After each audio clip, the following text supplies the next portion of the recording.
Hello, so this is the video lecture for Chapter 1. Chapter 1 is entitled, What is Marketing? And it gets into the issues, not only what is marketing, but who does marketing and why we study marketing. And again, it's a high-level overview and an introduction to marketing. It starts with the definition of marketing, which is the activity, set of institutions and processes for creating, communicating, delivering, and exchanging offerings that have value for customers, clients, and society at large. So you can see that graphic over to the right that represents the definition of marketing, and value is at the center. So that's what we're aiming for. When we engage in good marketing, we're delivering value to customers. And we do that by creating offerings, communicating information about the offerings, delivering them through a distribution channel, and then exchanging the offering for usually for money or some sort of barter. And that definition is provided by the American Marketing Association. So LQ1 is the word value, V-A-L-U-E. And just open up, I guess you can see that blank below beside LQ1, write in the word value, V-A-L-U-E. That's the answer to LQ1.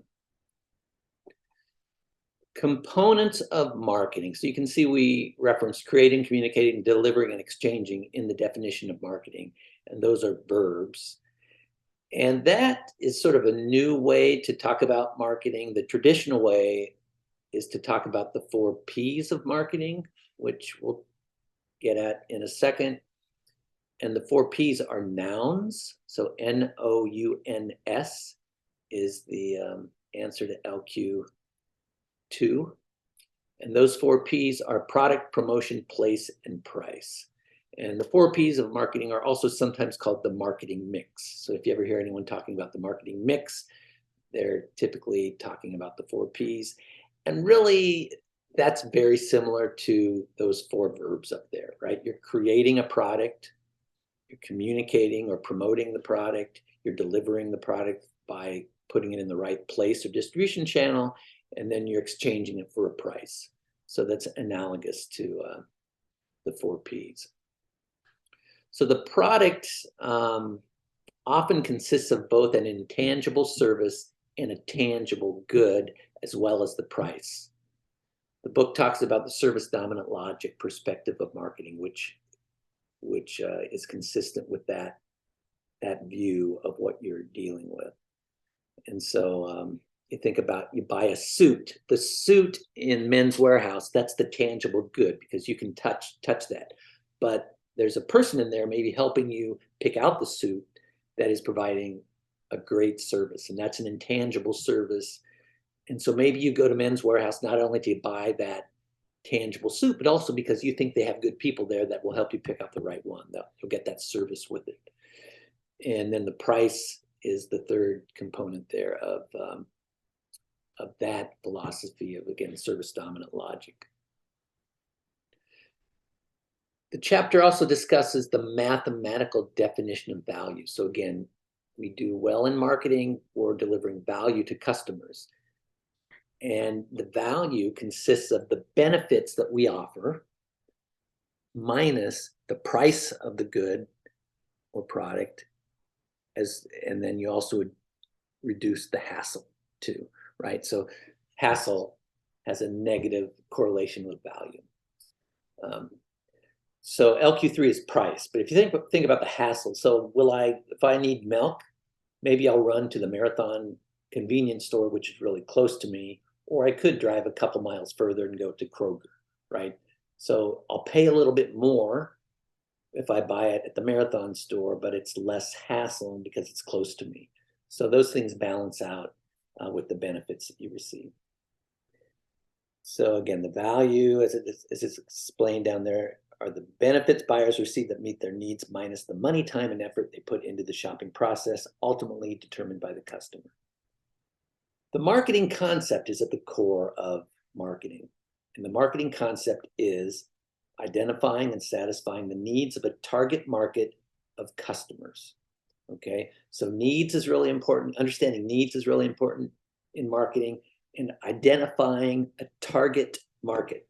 Those 2 words are the answer to LQ4, target market is very important. You can't be all things to all people, right? You have to hone in on the group of customers or prospects that you can deliver true value to. And that's the best way to do marketing. It's a philosophy of creating value that makes sense. And marketing organizations in a company, every employee ought to be focused on serving the customer while at the same time making a profit. And when that is the case, these firms are said to be market-oriented. That is, when all the employees in the company are focused on the customer, that's a firm that is market-oriented. So again, the marketing concept, identifying and satisfying the needs of a target market of customers. That's what the marketing concept is. So orientations of marketing is next. Marketing has evolved over time. The first era was the production era, and that happened starting over 100 years ago. And that era was dominant in the early 1900s, and the philosophy there, companies had a production orientation such that they focused on mass producing the same product for unit costs as low as possible. And Ford is the sort of the classic case of the successful production era marketer. And Ford made the Model T cars, and they kind of joked about how their customers could have any color car they want as long as it's black, because Model T cars only came in black. And that was the philosophy of those in the production era. And you could do that when the product was really popular and sold itself and you were the only game in town. But as the economy got more competitive and more advanced, then a selling era took over. And that became dominant after World War II until 1960. And here, this is when companies had a selling orientation such that they pushed their products by heavily emphasizing advertising and selling. This was the age of the hard sell, where high-pressure sales tactics gave salespeople a bad name. So it really wasn't a very good era for marketing. But then around 1960 or so, what became dominant was the marketing era. This is when companies focused on identifying customer needs and developing product innovations to satisfy those needs. And this is when the marketing concept that we just talked about in the last slide first emerged. And now we are in an era since 1990 that there's no clear consensus in what you would call today's era. And I wrote a song about the evolution of marketing. And so I'm going to play you that music video right now. And in the song, it lists a bunch of different potential names for today's era. I want you to pick out the name that you think is best in your opinion. There's no right answer to this, as long as you pick out one of the names listed in the song. So listen to the music video, write down the name of the era that you think is the best name for the current era. And whatever, as long as you pick one of those names, you'll get that right. And here is the music video now.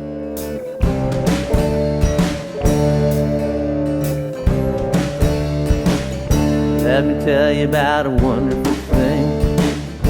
4 P's of marketing.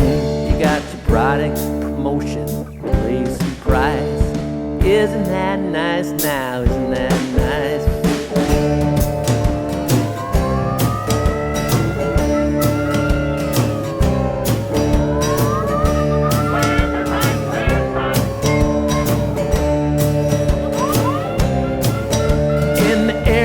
Of production, Ford did very fine, due in large part to its lean and mean assembly line.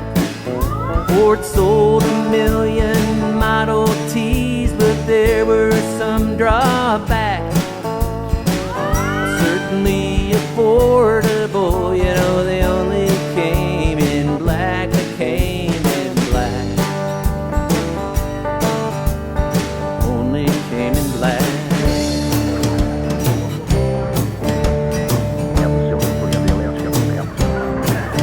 Then next, the era of selling, it really was disgusting because of what salespeople did to those who were too trusting.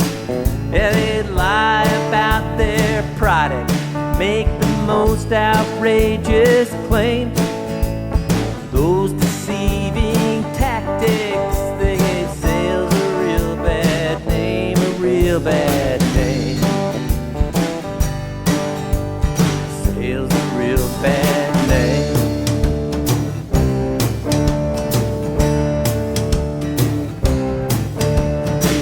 But then the marketing concept luckily came along.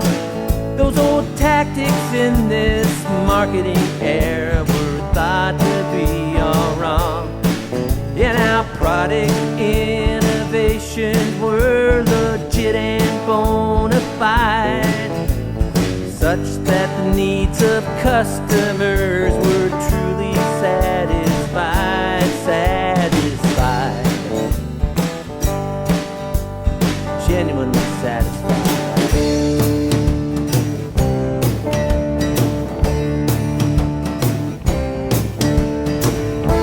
Where are we in now? Well, that debate is not yet done. Some argue that it's the transformative era, others say value, others say one-to-one. Well, I'm not sure what we should call it. There's one thing I will say: as marketing keeps changing, it gets better every day. It gets better every day.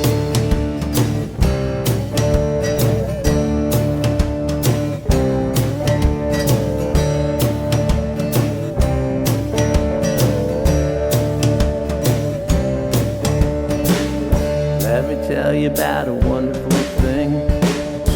4 P's of marketing: product, promotion, place, and price. Isn't that nice now? Isn't that nice? Okay, so this brings us to our first essay. It's really just a short answer where you list 3 bullet points.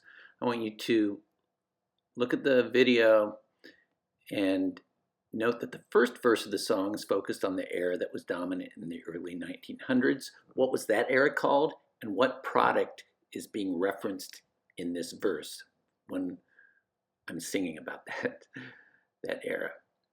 And then next, the second verse of the song is focused on the era that became dominant right after World War II. What was that era called, and what product is being sold by the salespeople featured in that second verse? And then do the same for the third verse. So what era is being sung about in the third verse? That is the era that became dominant in the 1960s. What was that era called, and what product is being featured in this verse? There are people dancing associated with that product. And then the fourth verse, we go on to say what era are we in now. So I just want you to review the first three eras, and then write out the product featured in the video for essay number 1. And again, your answer can be 3 brief bullet points. Okay, so now the chapter gets into who does marketing. So everybody does some form of marketing. For-profit companies like Walmart, P&G, and local businesses are sort of the most common entities that you would first think of as to who does marketing, but also nonprofit companies like charities, schools, right? BGSU does lots of marketing. Campus tour guides are part of the marketing of BGSU. Hospitals, governments.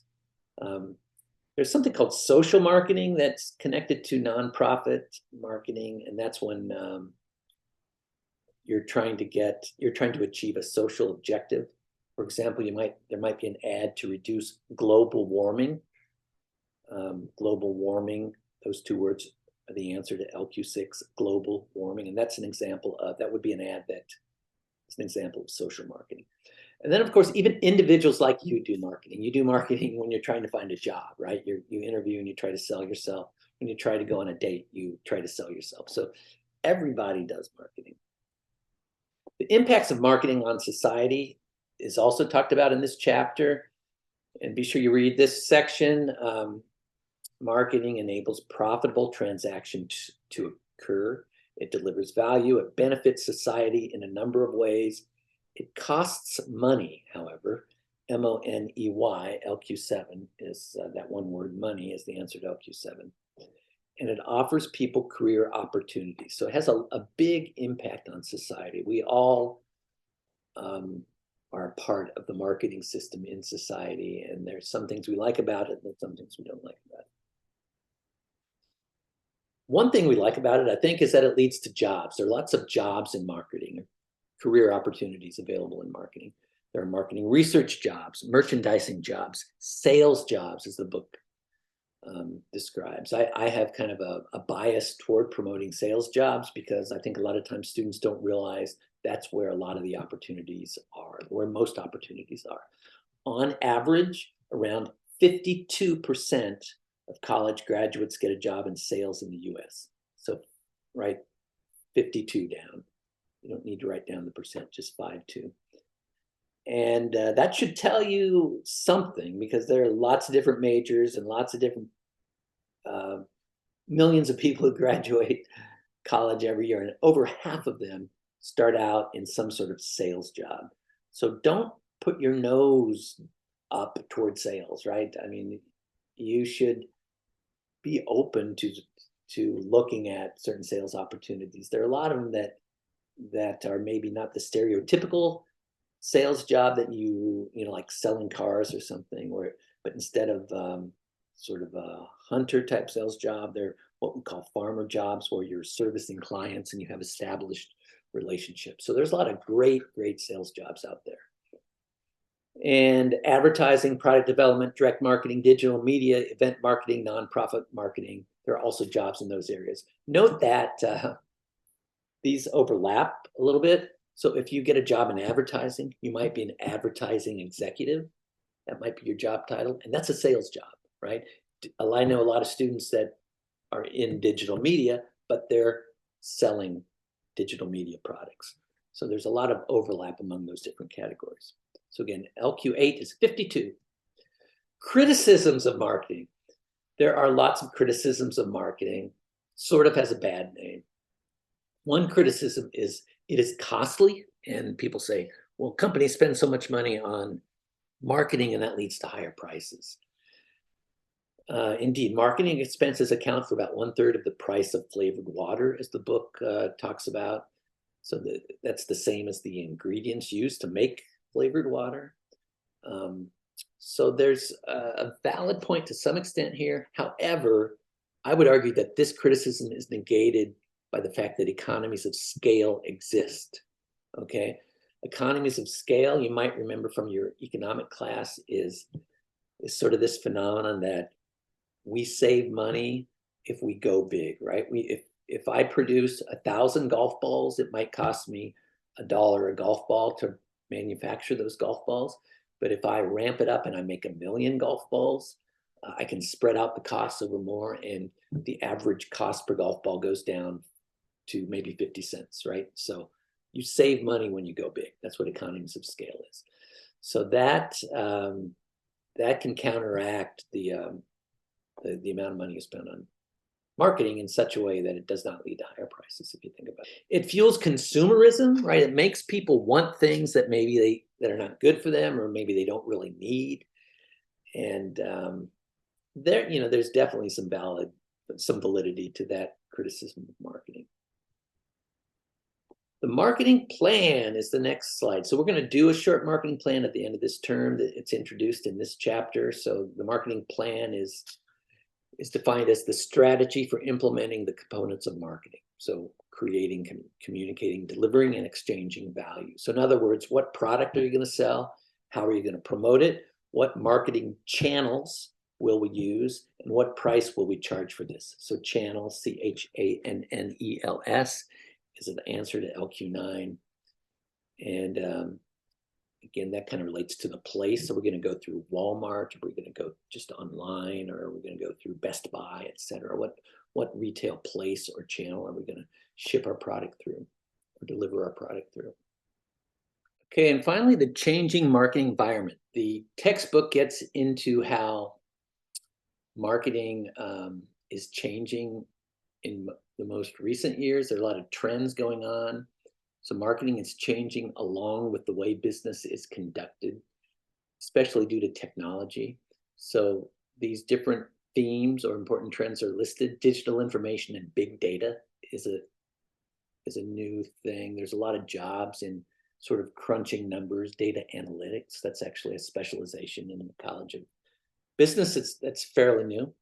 Ethics and social responsibility is a big thing, and fortunately, I feel like we are getting more ethical in recent years with regard to marketing. For example, we used to market Camel cigarettes using Joe Camel, that cartoon character in the 90s, and that appealed to children a lot. So it sort of made cigarettes cool to children, which was arguably unethical. Sustainability, with what's going on with the climate, that's a big issue, and marketing needs to be responsible in that regard. Service dominant logic is talked about in the book. We mentioned that earlier. A lot of metrics, new metrics that are being used to measure the effectiveness of marketing. Marketing is done these days in a global environment. And finally, the answer to LQ10 is artificial intelligence. Those two words, artificial intelligence. And that's not even talked about in the book because it's so new. But that's going to have a profound effect on marketing and everything else. So I thought I should include that. So this brings us to essay number 2.